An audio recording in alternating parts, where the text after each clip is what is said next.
Moi, c'est Thomas. Je suis auteur de guide de voyage, un touriste professionnel. Aux quatre coins du monde, je teste les lits comme les cuisines, le spot avec vue et déniche les meilleures adresses pour vos futures vacances.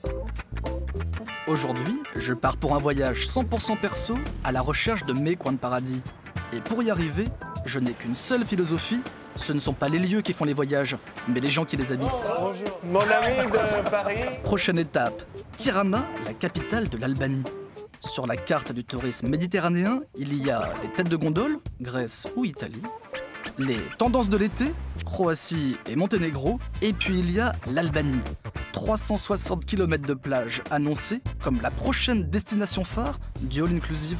Pas loin, pas cher et bien ensoleillé.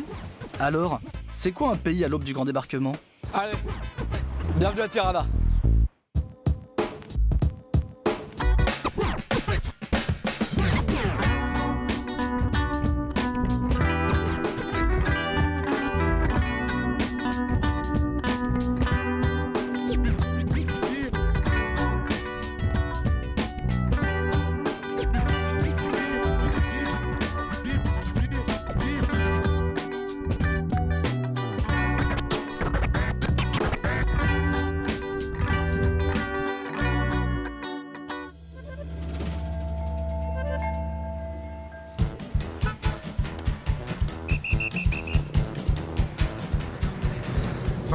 Regarde en face, il y a l'Aigle. Ce monument a été inauguré pour les 100 ans de l'indépendance.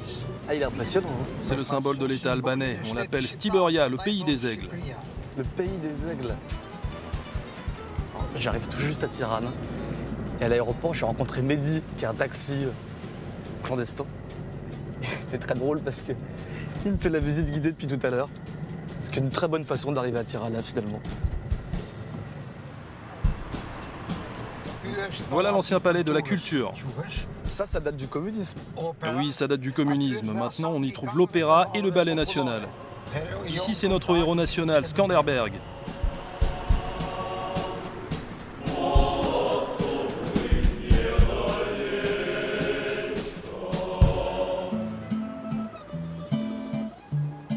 Premier pas à Tirana, la capitale albanaise, près d'1 million d'habitants, et d'emblée un premier constat, ici il n'y a pas de centre historique, pas d'architecture millénaire, ni de ruelles carte postale, et pas un touriste à l'horizon.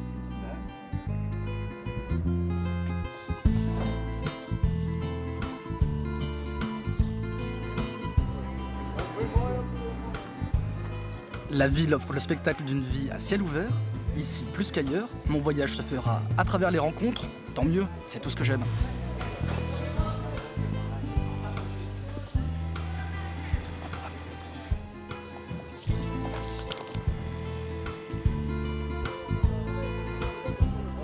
Goûte mes olives, tu vas voir. Elles sont délicieuses. Merci. Merci. C'est quoi toutes ces sortes de tabac? C'est pas du tabac, c'est du Duran. Tu peux le mettre dans la pipe ou le friser.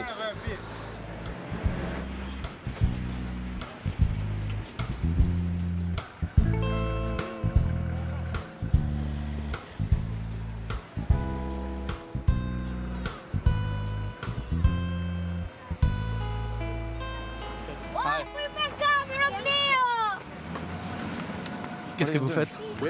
On colle les articles de notre Constitution. Il y a 24 ans, il y avait une statue de Staline sur cette place. Ici? Oui, En haut, là? oui, en haut. Une grande statue de Staline? Oui, oui. Mais vous êtes qui? Vous êtes des artistes? Des activistes? Nous sommes un groupe d'artistes engagés. Je m'appelle Ergel Eloshia. Je m'appelle Thomas. Content de te connaître. Voici Sokol Petchey, il est aussi artiste. Eliane Stéphane, lui, est architecte. Un collectif affiche la constitution albanaise sur le socle d'une ancienne statue de Staline. Ici, les 2 tiers de la population ont moins de 30 ans, les jeunes voyagent, étudient à l'étranger et n'hésitent manifestement pas à revendiquer à coup de happening l'article 22 de la Constitution. Article 22. La liberté de parole est garantie.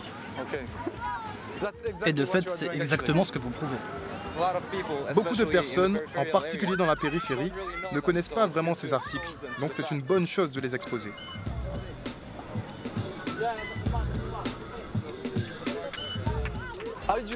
Vous vous attendez à quel genre de réaction? En fait, je m'attendais à plus d'agressivité, parce qu'on a recouvert l'emblème d'une équipe de foot très populaire dans la région. Donc tu t'attendais à voir débarquer des ultras pour réagir? Peut-être qu'ils sont plus intéressés par la Constitution, et s'ils veulent, ils peuvent les recouvrir de nouveau. Qu'est-ce que vous en pensez? Top. Ok. Tonton, qu'en penses-tu, tonton? Ici, avant, il y avait le buste de Staline. Et maintenant, nous sommes en train d'ériger à la place le buste des droits de l'homme. Oui, c'est très bien. Comme ça, au moins, cela ne restera pas moche comme c'est maintenant. Et puis, c'est propre, c'est plus agréable à regarder. Comme ça, les gens peuvent s'arrêter et connaître leurs droits. À peine arrivé, Tirana livre les premiers instantanés d'un monde post-communiste. L'Albanie fut jusqu'en 1991 une dictature, parmi les plus durs au monde, un pays coupé de tout, sauf peut-être de la Corée du Nord. 23 ans plus tard, l'architecture porte encore les traces d'un ancien système, tandis que les voitures de luxe sont la nouvelle norme. Si Tirana est le Far Est de l'Europe, on est loin des clichés Kalash, trafic en tout genre et vendetta qui ont longtemps collé à l'Albanie. Ici, les cow-boys sont en jupe et sont bien décidés à refaire le monde. Pour mieux comprendre cette ville et casser peut-être pas mal de clichés, j'ai rendez-vous avec Bora, une jeune architecte, chanteuse à 16 heures. Bora a voyagé dans toute l'Europe, incarne une nouvelle génération albanaise, moderne, polyglotte, tout simplement séduisante. Comment vas-tu? Ça va et toi? Bien. Yeah, fine. What a place. Quel endroit? C'est le centre de Tirana ici, c'est ça? Le kilomètre zéro. Kilomètre zéro.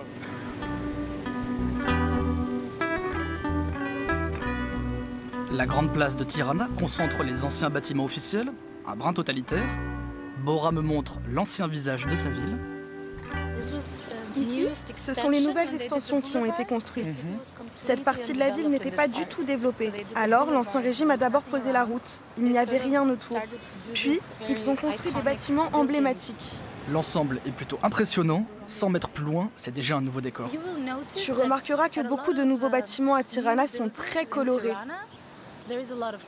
Cette histoire de couleurs est très intéressante. Edi Rama, qui est maintenant le Premier ministre, était auparavant le maire de Tirana. La ville était très grise, donc il a fait peindre les façades des grands bâtiments. Il cherchait une nouvelle identité, alors il a remis des couleurs dans toutes les rues principales.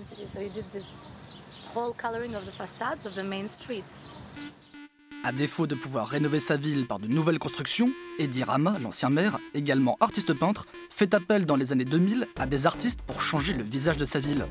À grands coups de couleur dans le gris. Un simple lifting comme cache-misère pour certains, une opération de com à coup sûr, voire un trait de génie. 10 ans plus tard, les façades un peu délavées font encore rêver. Chemin faisant, ma guide me montre son Tirana. J'adore ces rues. Celle-ci est une de mes préférées à cause des arbres. Il doit s'agir des plus vieux arbres. Ils sont tellement grands. Je découvre un labyrinthe de ruelles où les arbres, comme les murs, profitent à fond d'une liberté retrouvée. Il y a des gens très créatifs dans cette ville. Les conditions de vie ont obligé les gens à trouver de nouvelles solutions, des alternatives pour améliorer leur quotidien. Il y a des moyens informels pour avancer sans compter sur une administration. C'est une des conséquences de l'histoire. Et voilà l'exemple flagrant de ce que tu m'expliques. Exactement. Tirana est un enchevêtrement d'immeubles, de maisons déglingues et de câbles, comme si chacun avait poussé les murs pour un peu de place au soleil. Bora aime sa ville faite de coins et de recoins pas très carrés, parce qu'ici, tout s'invente, et c'est aussi valable pour la pause déjeuner. Comme tu le vois, c'est complètement camouflé. Une poissonnerie, ok. 2 couverts. 3 tables bien cachées, des scampi marinés. Voilà le plus petit restaurant de Tirana, et peut-être un des meilleurs. C'est délicieux ça. C'est aussi un des secrets les mieux gardés de la ville. Tout le monde ne peut pas venir ici. Ce n'est pas ouvert sur la rue. On doit te connaître pour que tu puisses réserver. Ça marche comme ça depuis 6 ans. Donc les touristes ne peuvent pas venir, c'est ça? Non, non. Les touristes peuvent venir? Ils peuvent venir, oui, mais seulement s'ils connaissent quelqu'un qui peut réserver. Premier renseignement, à Tirana, un poissonnier passionné peut cacher quelques tables pour initiés. Et je ne suis pas au bout de mes surprises. Pour la plus belle vue de la ville, direction un bar, ou plutôt derrière le comptoir d'un bar. Le raccourci improbable. Ok. Monte. Qu'est-ce que t'en penses? Tu as aimé notre petite escalade? Je pense que c'est le meilleur endroit pour se rendre compte que toute la ville est entourée de montagnes.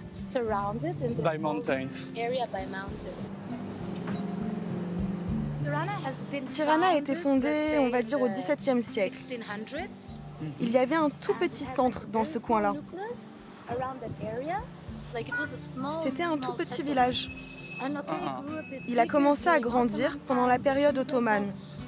Mais il a commencé à ressembler à une vraie ville vers les années 20, lorsqu'il a été décidé que Tirana deviendrait la capitale de l'Albanie.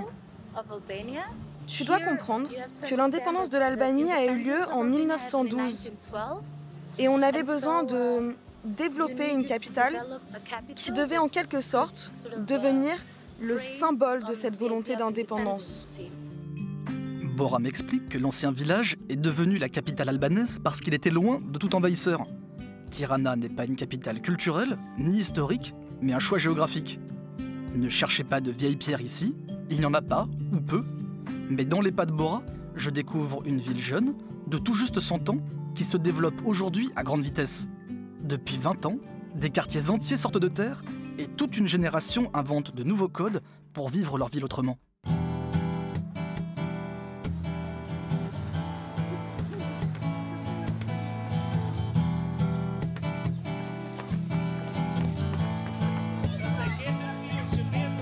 Je suis au parc du lac, le poumon vert de Tirana. C'est un peu comme Central Park, mais version albanaise.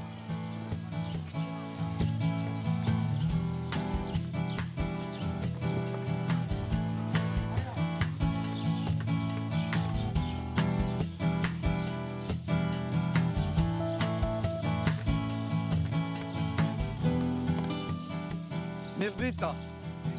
Bonjour. Vous êtes français? Ça va? Et vous? Oui. Je peux savoir ce que vous faites? Je récupère des bouts de bois, un peu de mousse pour faire les cache-pots en fait. Avec ces écorces-là? C'est ça. Donc là, vous êtes en plein boulot de récup? Oui, voilà. J'ai ces branches-là que j'ai récupérées.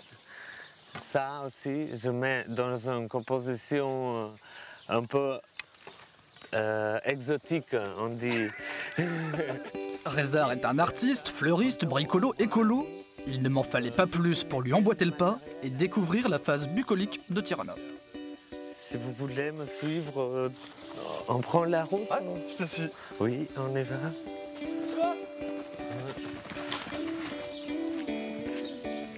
C'est incroyable ce panorama. C'est le nouveau cité. Ça c'est nouveau ça, tout ça Ça là. c'est nouveau, oui. Depuis 5 ans. Depuis 5 ans. Il n'y avait rien avant là, il y a 5 ans. Et non, il n'y avait que les collines vertes avec les olives. Et maintenant, la cité a grandi en clin d'œil. Hop là. Maintenant que je te vois ramasser, je regarde tout autrement. Les yeux de fleuriste. Les yeux du fleuriste, exactement. Voilà une autre petite fleur ici. Voilà, c'est bon. Un abat-jour. Oui. Qu'est-ce que j'en fais? Tu le laisses ça, non? Ça va mieux. Oui. Mais c'est vrai que c'est rare de voir des parcs comme ça, en pleine ville On y va. qui sont un peu laissés en friche, quoi. On vit à Tirana, on a cherché toujours à avoir un endroit où tu peux te perdre. Je retourne à la maison pour composer tout ça.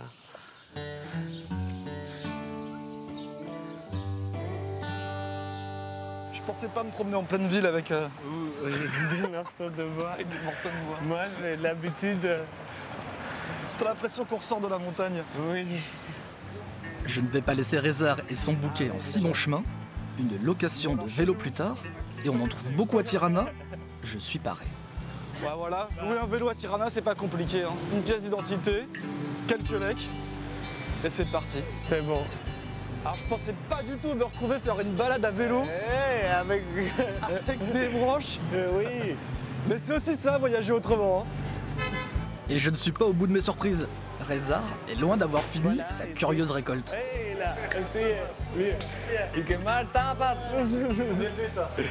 Bonjour. Mon ami de Paris. C'est ton fournisseur officiel de bouchons. Voilà. Dans ce bar branché trône une première lampe en paille, une deuxième, Incroyable. une troisième. Rezar invente des objets à partir de récup. Il a fait de ses fournisseurs ses premiers clients. Un bon business plan finalement. Salut. Deuxième bar, une nouvelle récolte et autres créations. D'une simple boîte à des compositions florales. Oui. Je suis à peine étonné lorsqu'on s'arrête dans une épicerie pour récupérer des boîtes d'œufs. Merci, Falendé. Ok, c'est bon. On y va.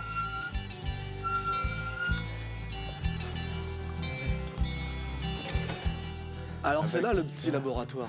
Oui. Et voilà, on est arrivé au laboratoire chimique. Voilà. Ça, c'est avec des vieilles verres. Mais bon, il n'est pas génial. On peut l'utiliser dans une soirée, comme ça, avec un peu de lumière dedans. Comme ça, voilà. Ah, c'est la boule à facettes. Et les gens aiment bien tes créations? Ça marche? Ils sont un peu surpris parce qu'ils disent qu'on est en train d'acheter quelque chose qu'on a jeté. Ouais. Oui, c'est ça en fait. Combien tu le vends? Ah, bah, avec les verres comme ça, simple, 10 €. 10 €. Oui, oui. En 1400 lecs.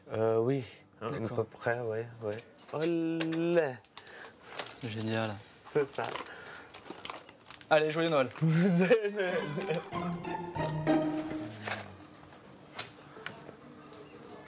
On se met où?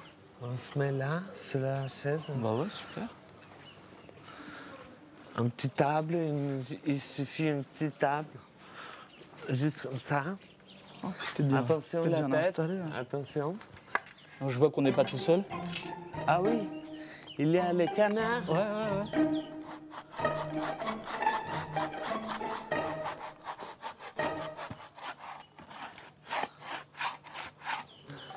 Et voilà, on peut par là. Il est dur, hein, quand même.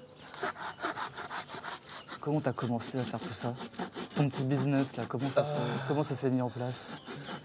Bah, c'est mis en place à toujours avoir l'envie à faire des choses nouvelles, d'introduire ici une nouvelle culture de fleurs, de recyclage. Voilà, c'est bon. Tu arrives Oui. à vivre Bah, avec tout ça? Parce que je vois, c'est récupéré, tu vas montrer, c'est 10 €. J'ai des bonnes commandes. Ouais, J'ai des clients qui veulent faire un jardin. d'accord. Mais les fleurs, c'est difficile en Albanie.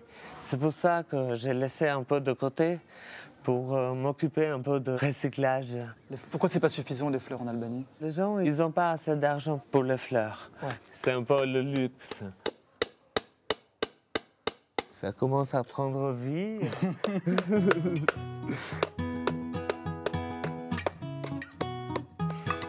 Ok. On a fini. Voilà. Et moi qui découvre Tirana, qu'est-ce que tu aimes dans cette ville par ailleurs? Tout se transforme un peu de temps. C'est ça que j'aime de Tirana. Donc tu trouves un certain dynamisme dans cette ville? Oui, il y a beaucoup d'avenir.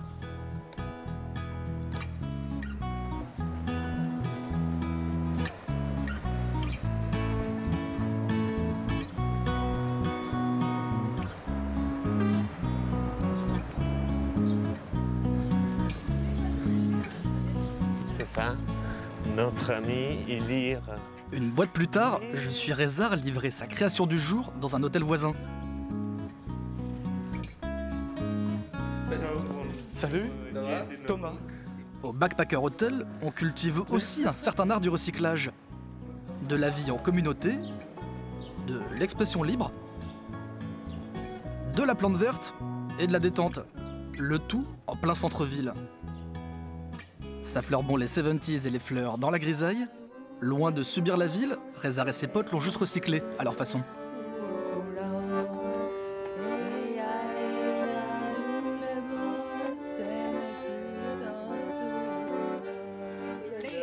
À votre santé.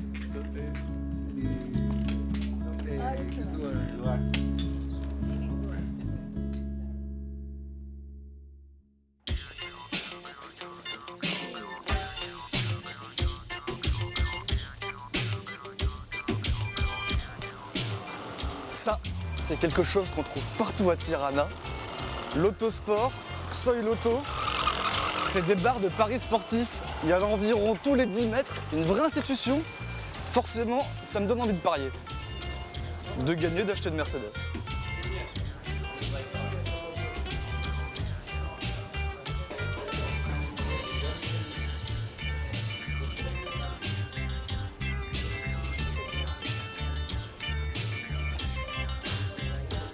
Bienvenue, Eta. Bonjour. Je peux avoir un café?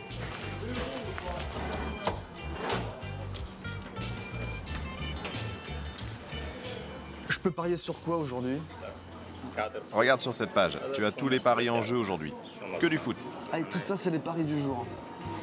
Je peux parier sur Nuneaton contre Derby. Les gens aiment parier sur tout et n'importe quoi. Parfois même sur des petits pays. Les pays qui n'ont pas une grosse culture du football ou des pays amateurs.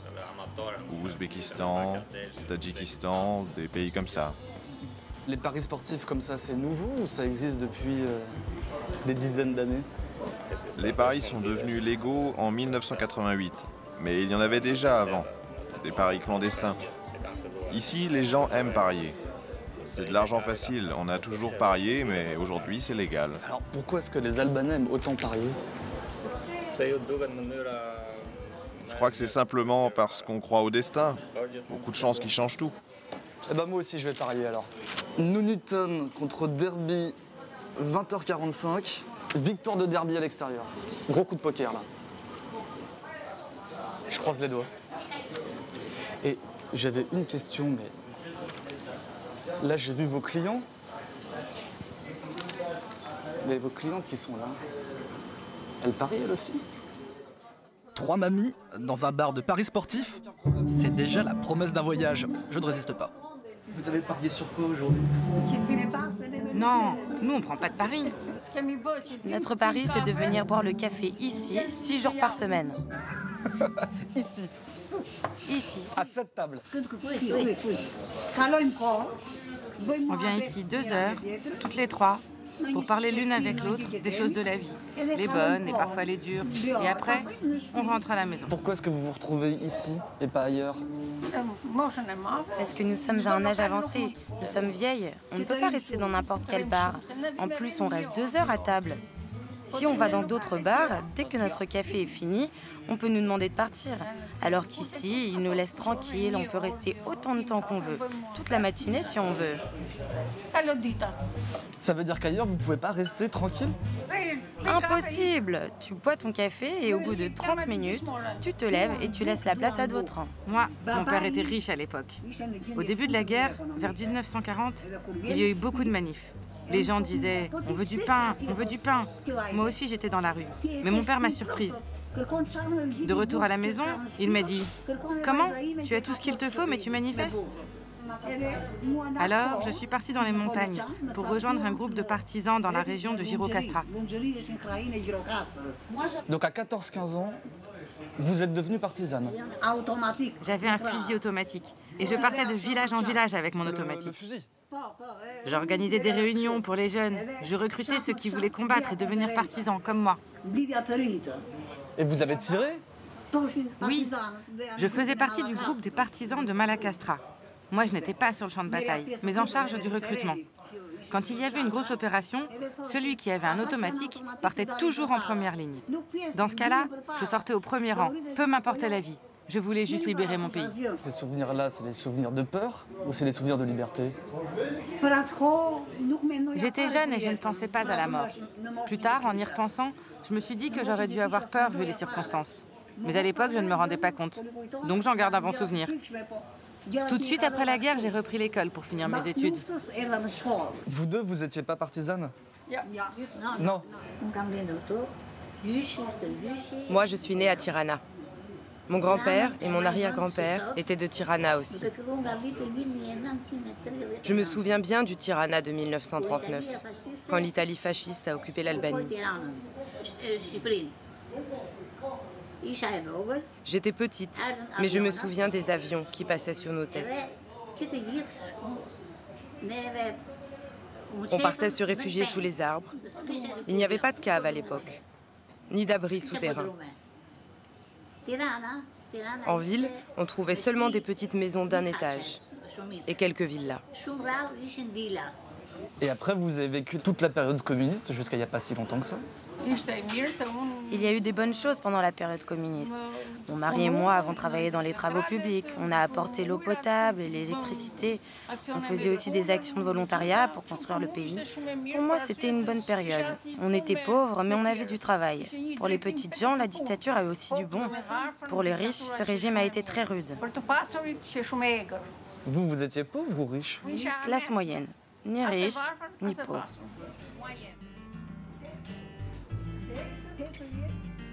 Une précision avant de reprendre la route. Derby gagne 1-0 ce soir-là. Pas de quoi se payer une voiture de luxe. Un café et de belles rencontres suffiront largement. À écouter leurs souvenirs, ces trois mamies deviennent de fortes femmes qui ont fait le coup de feu à 14 ans et ont carburé toute une vie à l'utopie d'un monde à construire.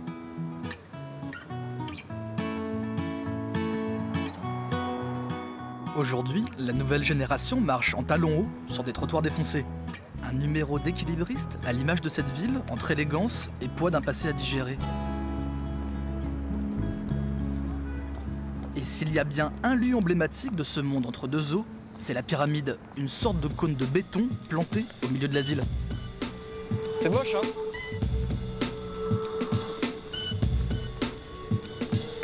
C'est moche, mais ça intrigue quand même. L'édifice fut construit en 1988 pour célébrer la mémoire de l'ancien dictateur Enver Hoxha, 40 ans de pouvoir sans partage en guise de CV. En apparence, le lieu est laissé à l'abandon. La construction était autrefois couverte de marbre, rien n'était trop beau pour honorer l'ancien dictateur. Jusqu'au jour où le peuple a récupéré son dû en désossant plaque par plaque les flancs de la pyramide. Depuis, le monument tient toujours debout, mais toute une ville se demande encore quoi en faire. Moi, je n'ai qu'une seule envie, c'est jeter un coup d'œil à l'intérieur. Eh, te voilà! Comment vas-tu? Bien et toi? Bien. Tout va comme tu veux? Tout se passe bien? Et toi? Ok. Moi ça va, je suis par là, je fais des projets. Mais bon, faut voir. Je suis content parce que je cherchais vraiment un moyen d'entrer là-dedans. La veille, j'ai croisé Alban, une rencontre assez courante en Albanie. Alban est étudiant et m'a proposé une petite visite dans les entrailles de la pyramide, le genre de proposition qui ne se refuse pas.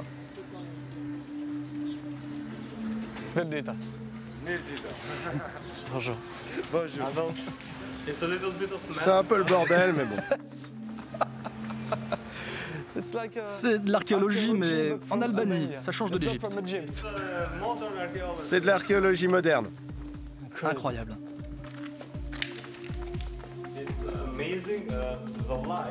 La lumière ici est incroyable. Parce que dès l'entrée, elle te suit sans arrêt. Où est-on? C'est quoi cet endroit? Ce lieu est un des endroits les plus marquants d'Albanie. Ces 70 000 mètres carrés ont été construits en moins de 3 ans. Mais que s'est-il passé? De 1992 à aujourd'hui, pas mal de choses. Et il nous faudra sans doute encore du temps pour comprendre tout ce qu'on a vécu. Nous sommes toujours dans une période de transition, et c'est ce que nous raconte cet endroit. La réponse est énigmatique, mais la visite l'est tout autant. Dans cet espace incroyable, des échafaudages, une statue pas très engageante, des visages d'un autre temps. Plus loin, quelques potes d'Alban préparent la déco d'un futur festival électro. Mais le festival aura lieu 200 km plus loin. Conçu à l'origine pour être un musée, la pyramide n'accueille plus de public. Le lieu n'est pas franchement ouvert, ni vraiment fermé, pas complètement abandonné, ni vraiment exploité. Alors on va où? Nous allons voir, j'espère, la scène principale du théâtre. Ok. Qui devrait être ici. Ah ouais. Je ne pensais pas trouver une telle scène ici. Une telle scène? Parce que de dehors, ça semble complètement abandonné, comme s'il n'y avait rien. Et cette scène est immense. Même dans le désert, tu trouves de l'eau, tu sais. C'est une jolie expression.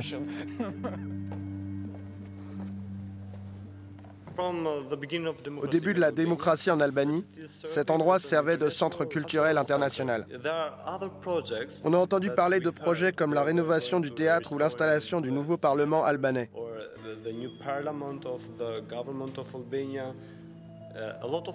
Il y a beaucoup d'histoires qui courent autour de ce symbole. Récapitulons, depuis 1991, cette pyramide de béton fut un centre culturel, le siège de l'OTAN. Elle a abrité des ONG, une boîte de nuit, un plateau télé. Aujourd'hui, c'est un espace en suspens, et personne n'a encore décidé quel avenir lui donner. Emblème de la dictature, elle symbolise un héritage encore lourd à porter. Faut-il la conserver comme lieu de mémoire, ou la détruire pour laisser place à toute autre chose? Qu'est-ce que tu attends de cet endroit? J'aimerais que cet endroit soit ouvert 24 heures sur 24. C'est comme ça que je l'imagine. J'aimerais que de nouvelles personnes découvrent un espace où des étrangers ou des artistes albanais viendraient se produire. Pour les gens qui ne connaissent rien de l'Albanie ou qui n'ont jamais visité Tirana, ils pourraient découvrir une nouvelle scène et connaître en même temps l'histoire de ce lieu. Donc tu aimes ce bâtiment? Oui, j'aime le bâtiment. J'ai joué pendant des années sur les flancs de la pyramide, donc j'y suis attaché. Quand tu fais ça pour la dernière fois? Oh, je sais pas, ça doit faire 15 ans.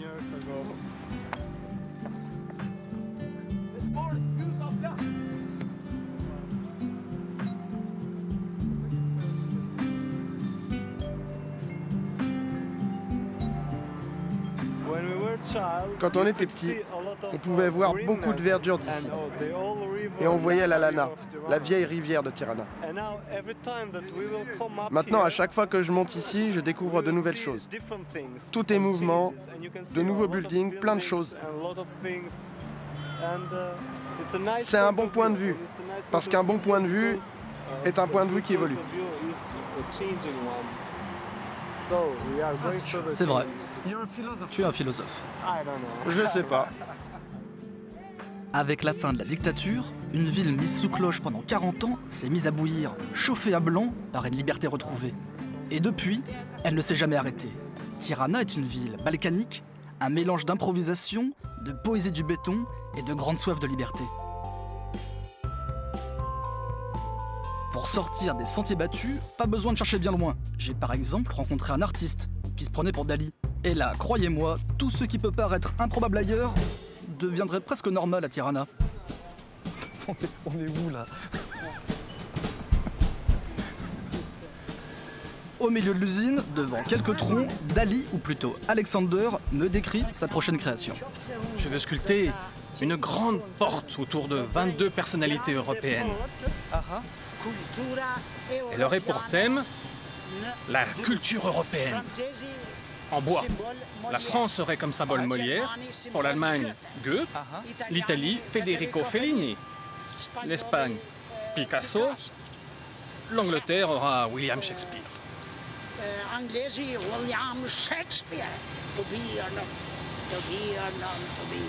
Mon guide un peu fou sort de nulle part. Un siège, une bouteille, une table. Alexander, vous allez vous faire mal là. Ouais. Bref, j'ai pas tout compris, mais j'ai bien voyagé. Dans cette folie douce, il faut savoir trouver ses guides. Mehdi, mon chauffeur de la première heure, était l'un d'eux. Hey! Mirdita! Ça va bien? Ça va? Ouais, super. Parfait. Alors tu es devenu un vrai Tyrannais? Ah, petit à petit. Mais vous, vous êtes taxi depuis combien de temps? Cela fait 4 ans que je travaille comme taxi, depuis que j'ai pris ma retraite. Qu'est-ce que vous faisiez comme travail avant? J'étais policier. Je m'occupais d'assurer la sécurité des bâtiments. D'accord, vous étiez policier. Pendant combien d'années? Pendant 40 ans. Je vois qu'il y a des taxis jaunes. Taxis officiels, j'imagine. Et vous, il n'y a rien d'officiel. Mais moi, je ne suis pas un vrai taxi, je n'ai pas de licence, je suis juste chauffeur. Comme je suis à la retraite, pour arrondir mes fins de mois, je rends service comme taxi privé. Ça, c'est une mosquée, ça? Oui, une mosquée. Vous, vous êtes musulman? Je suis un musulman Bektashi. Bektashi? Oui, de la communauté des Bektashi. Et là, Mehdi confirme la règle. Toute personne, même policier, a un chemin de découverte à ouvrir parce que tout le monde a un bout de sa ville à partager. Mehdi m'explique que le bektachisme est un courant mystique de l'islam. Pendant la période de la dictature, cette religion était interdite, comme toutes les autres. Depuis la fin du régime, les bektachis peuvent à nouveau se retrouver librement. Et ils sont plus de 400 000 en Albanie. Mon voyage prend un nouveau virage inattendu, direction le centre international des bektachis, en plein cœur de Tirana. Le lieu impose d'emblée respect et curiosité. Mehdi me propose de rencontrer le grand Baba, le chef spirituel de la communauté. Si le nom peut faire sourire, les portraits dans le hall calment vite mes envies de jeu de mots. Tu sais que c'est un grand honneur d'être ici, d'être accueilli par le Baba mondial des Bektachis. C'est parce que je suis un grand fidèle qu'il a accepté de te recevoir.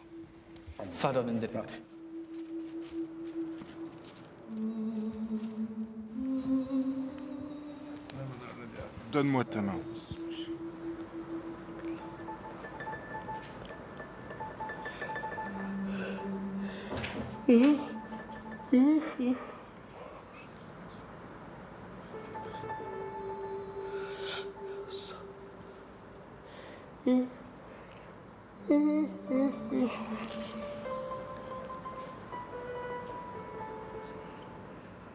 Comment s'appelle ta mère?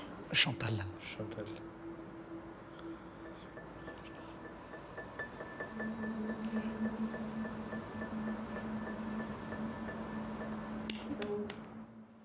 Et voilà, je viens d'être béni par le grand Baba.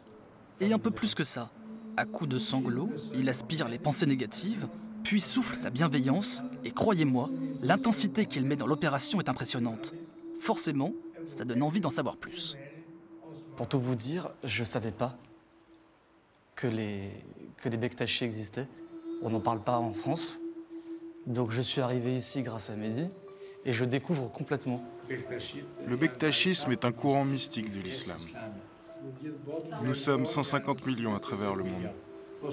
Au Kosovo, Monténégro, Serbie, Bosnie, Bulgarie, Roumanie, Turquie, Iran, Irak, Liban, Libye, Syrie. On a aussi des adeptes en Inde, aux États-Unis et en Égypte. Sous l'Empire ottoman, on pouvait réunir tous les bektachis. Mais on a eu beaucoup de difficultés après la période ottomane. Il y a eu la Première Guerre mondiale, la Deuxième Guerre mondiale, puis il y a eu le communisme en Albanie, qui nous a complètement isolés des autres fidèles bektachis. Mais aujourd'hui, nous sommes tous réunis. On est de nouveau libres de pratiquer notre religion. On m'a expliqué qu'il y avait une grande liberté dans la pratique religieuse. Dans la Tariqa, ce qu'on appelle le chemin mystique, il y a toujours eu beaucoup plus de souplesse et de liberté dans la pratique de l'islam. Nous sommes très tolérants. Nous avons pour devise de respecter tout le monde, quelle que soit sa race, son pays ou sa religion.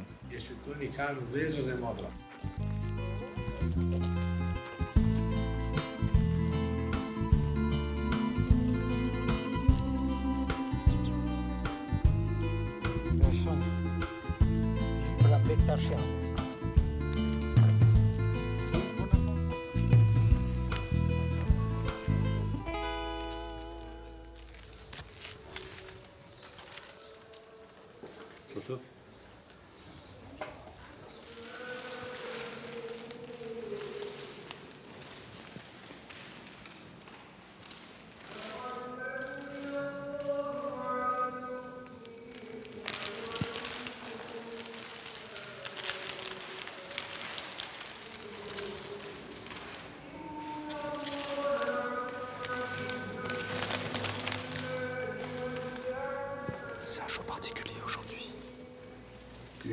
Aujourd'hui, on vient commémorer la mort de l'un de nos chefs spirituels.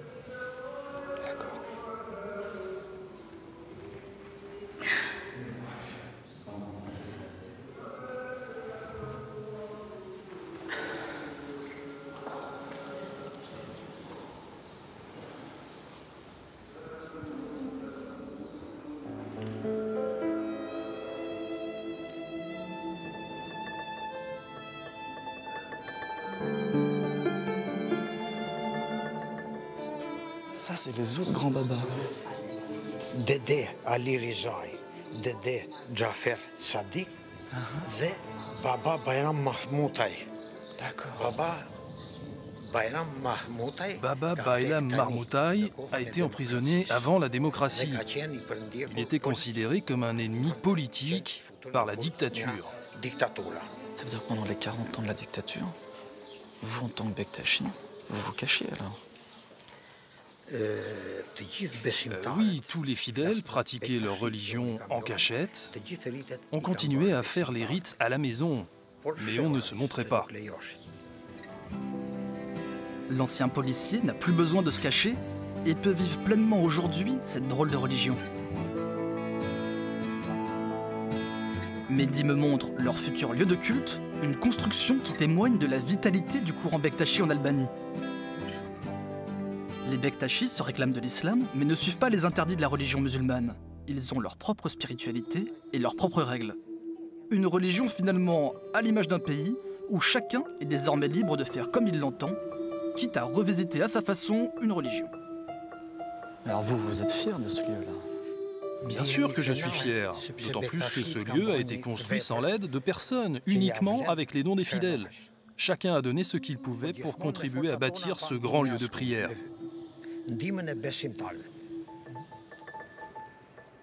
Je repars conquis. J'ai trouvé ici tout ce que j'aime dans mes voyages. Un guide improvisé et une découverte inattendue. Tout ce qu'il faut pour reprendre ma route. Et en Albanie, les chemins de traverse ne manquent pas. Je crois même qu'il n'y a que ça.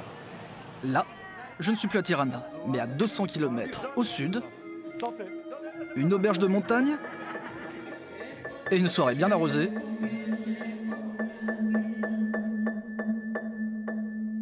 Comment j'en suis arrivé là? Tout a commencé par un petit moment de solitude. Un dimanche à Tirana. Y a pas foule, hein. Je crois qu'ils partent tous à la plage. Moi aussi, je vais y aller.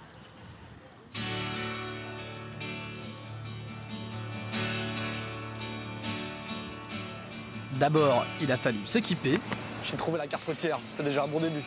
Puis trouver le bon conseil pour la route. Dès qu'on passe le pas de Logara, c'est un autre monde. Il me manquait juste une voiture taillée pour l'aventure. Ouais, c'est la classe, ça. Et me voilà en route pour le paradis.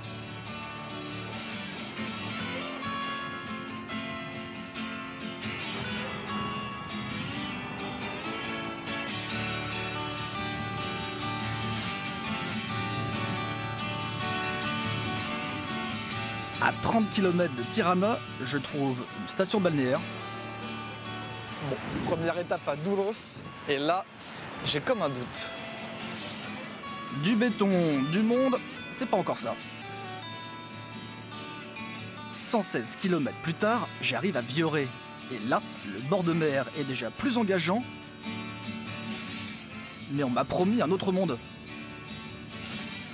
Il était temps de prendre un peu de hauteur, changement de décor, de la montagne et de la belle. Merci pour le 4x4.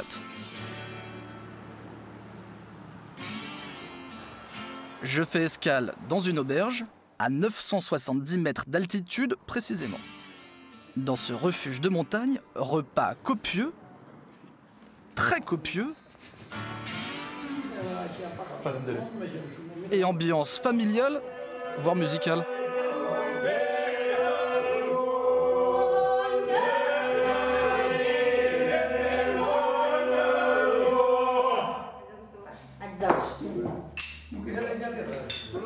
Santé. Gozwara.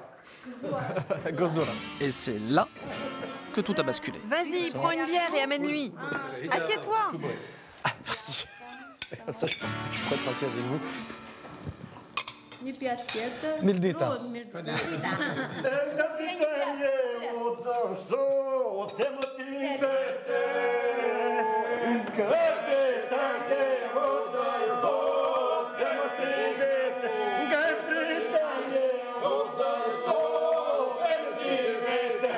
Je lève mon verre à l'invité. Allez, souhaitons la bienvenue à Thomas.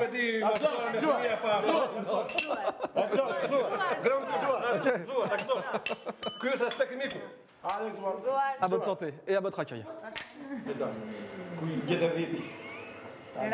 Raki. Du raki, oui. C'est bon.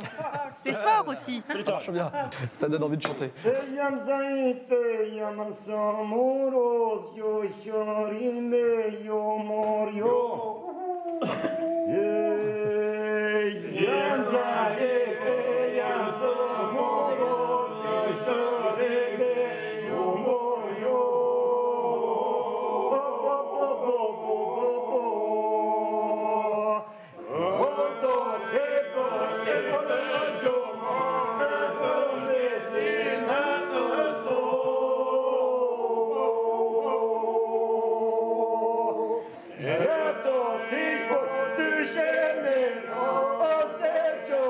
Autour de la table, on chante des chansons de berger, des histoires d'amour impossibles et de montagnes au perché.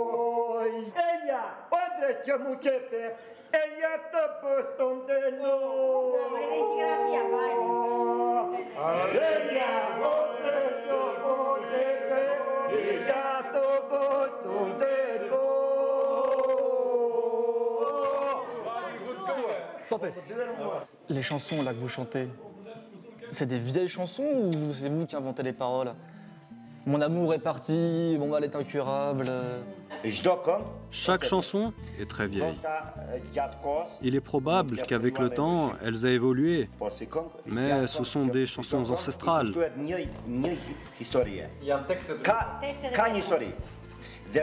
Et chacune raconte une histoire vraie. Toutes concernent un thème comme l'amour, la mort, les bergers, les pleurs d'une mère. Mais elles ont, je sais pas, 100 ans, 200 ans, 500 ans 3000 ans même. On a une chanson qui raconte l'histoire d'un couple d'amoureux, mais leurs familles respectives ne voulaient pas qu'ils se marient. L'homme a dit à sa bien-aimée, quand tu entendras le tir de mon arme, tu boiras le venin. Et cette histoire est vraiment arrivée au village de Ducat. Et cette histoire s'est transmise en chanson. Je ne pense pas qu'en France, il y a des histoires d'amour qui aillent aussi loin dans les passions que cette histoire. Alors moi, ça m'est pas arrivé.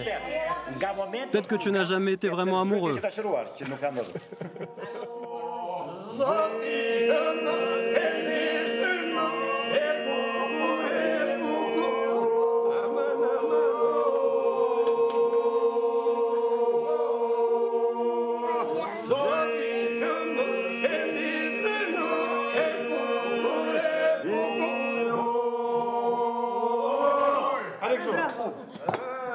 Bravo. Ça y est, ça commence à venir.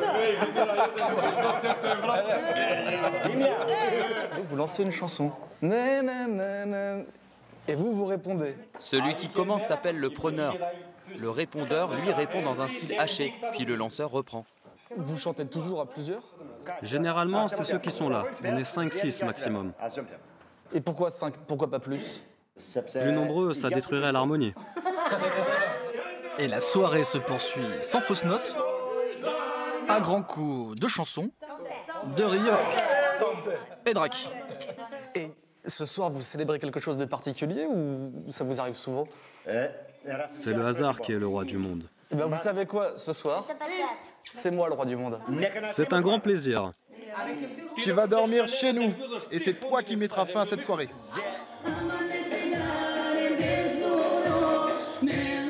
Toute la famille réunie et leurs copains me donnent une belle leçon de fête.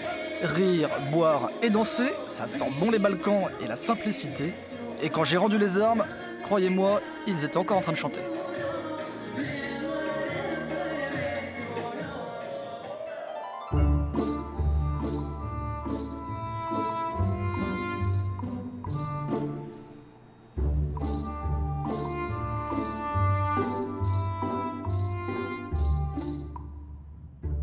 Le lendemain, un peu brumeux, le ciel, comme moi, je poursuis ma quête.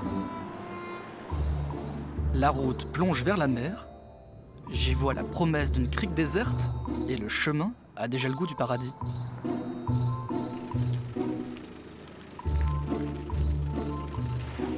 Premier arrêt, un peu de jet set, tentant mais il y a peut-être mieux. Quelques kilomètres plus loin, c'est déjà plus route, mais j'y suis pas encore.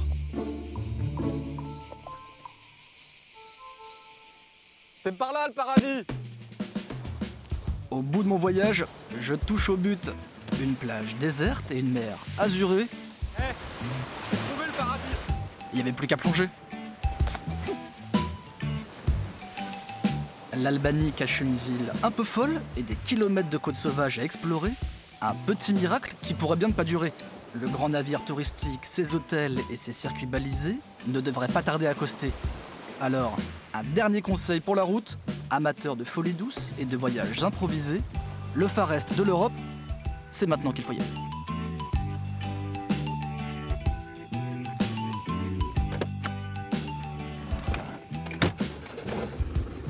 Bon, c'est pas tout ça, mais j'ai de la route à faire.